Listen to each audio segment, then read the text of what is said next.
a reminder, brothers, if you have questions, you can raise your hands, and then we'll pass over the mic, and I'll try and take one from the sister's side, one from the brother's side. Sisters, if you have questions, inshallah, please write them down, hand them over to the stewards, inshallah, on the sister's side, and they'll get them sent over.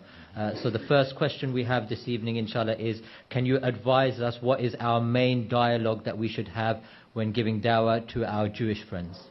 To our Jewish friends, I believe that the most important point we need to stress is that the prophet that was spoken about by Musa alayhi salam, this prophet has come. Now, in the book of Deuteronomy, in chapter 18, verse 18, it is said that Musa alayhi salam was being told by God to tell them that God will send another prophet like Musa alayhi salam, and that you should listen to him. And if you do not listen to him, then God will require it of you, which means that he will bring you to account and take you to task. Why didn't you listen to that prophet of mine?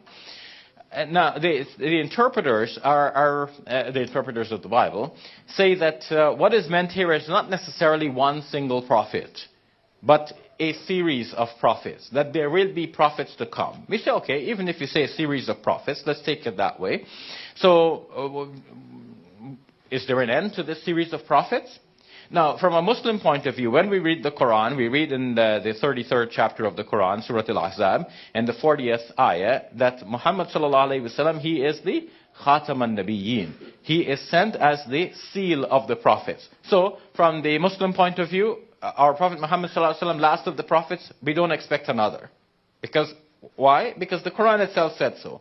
Okay, so now from a Jewish point of view, which is the last prophet? There is no last prophet because there's nothing in the Bible that says that no other prophet will come. In fact, there is something saying that a prophet will come. And even if you say a series of prophets, not just one, well then, when does the series end? If you don't have an end, how can you exclude our Prophet Muhammad sallallahu alaihi wasallam? Why don't you examine his teachings and examine his lifestyle to see if perhaps he is restoring the same message that was given by the previous prophets, and if he was on that same line of message, then he's obviously one of the prophets as well, and you should listen to him. Otherwise, as God said there, he will require it of you. So this is, I believe, the message we should stress with our Jewish friends. I know his brother has a hand here, but I leave it to the MC to decide whether we take a written question next or we go to the floor. But yes.